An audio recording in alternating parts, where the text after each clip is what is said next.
Oh, look at baby boy. Look at my Blitzy.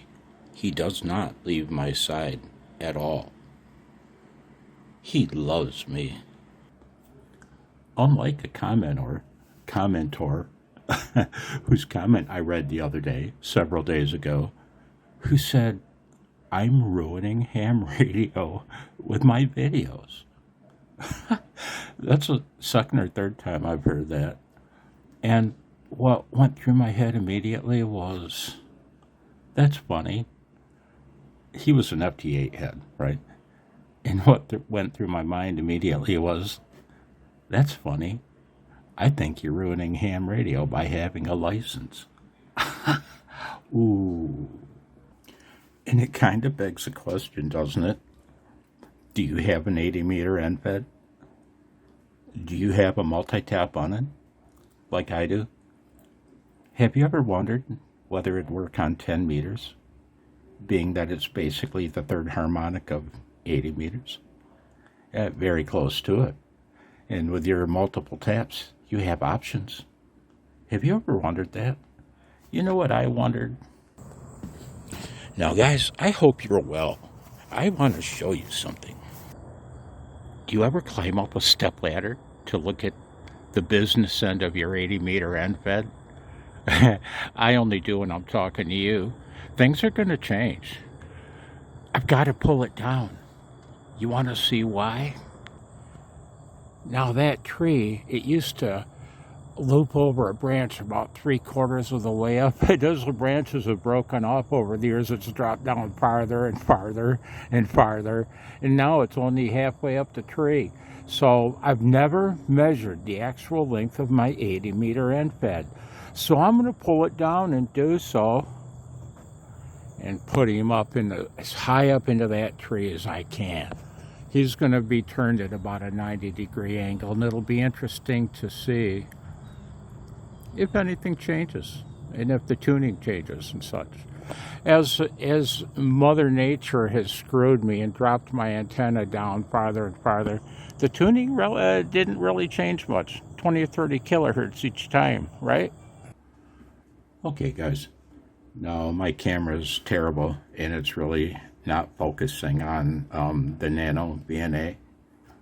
But I decided to take a look at 80 meters with you first before we look at 30 meters to see if there's any possibility there.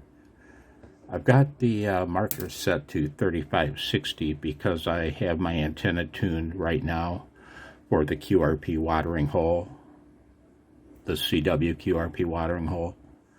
So my SWR is 1.28 to 1, I believe, or 1.26. The font's tiny. Let's take a look at 40 meters. Boy, it's too bad my camera doesn't focus better. But I've got the marker set for a 7.201. Okay. When I work 40 meters lately, I've been doing a lot of POTA contacts using a single sideband, so I've got it set to, so that tuning's great. And we have an SWR of 1.3567. It's bobbling up and down between those. 1.36 to 1.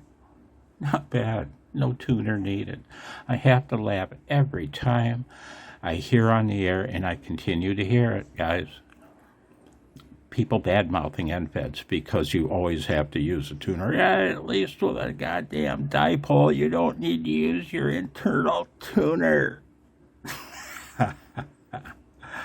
But I digress.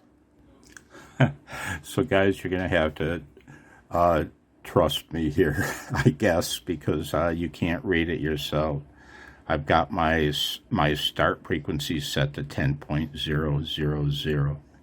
My stop frequency set to 10.200. I've got the marker set to my favorite QRP frequency on 30 meters, 10.116. And the SWR, 1.09 to 1. On my multi-tap on, I'm using tap number 2. You want to see what happens if I change to tap number 5, like I was using on the 40 meter band? Watch. There. That's why I like a multi-tap on them. one size doesn't fit all when you're talking about fixed tap UNUNs. Let me change to the 80 meter tap. The SWR is greater than 15 to 1, right? Let me change to the 49 to 1 tap. People love their 49 to 1 UNUNs. Let me change back to tap number 2, which is an impedance ratio on my UNUN of 9 to 1. And there you go. There you go. I think that'd make even the FT8 heads happy. You guys can work FT8 on 30 meters, can't you? I think so. I'm very ignorant as far as hams go, but I think so. I wanted to show you this, guys.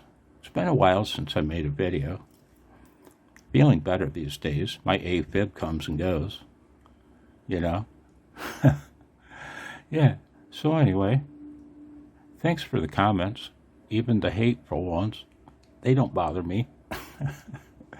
You know why? Because the people that speak them, I probably feel the same way about them. I hope you're well.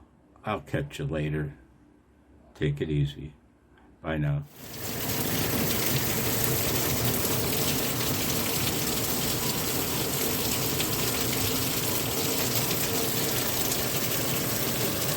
Uh-oh.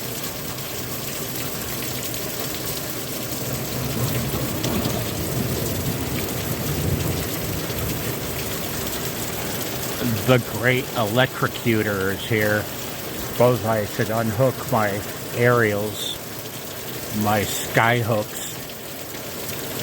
I wonder if the Michigan cacti will ever take a direct hit. I hope so. No, I don't. No.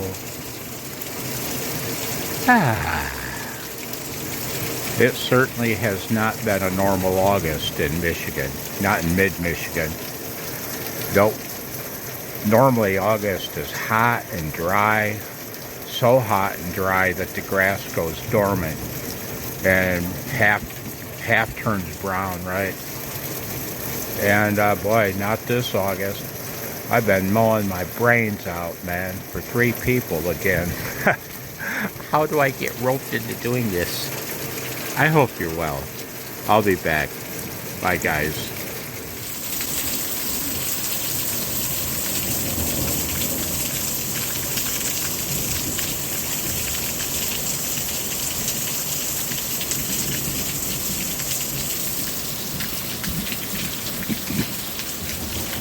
Sparks from God.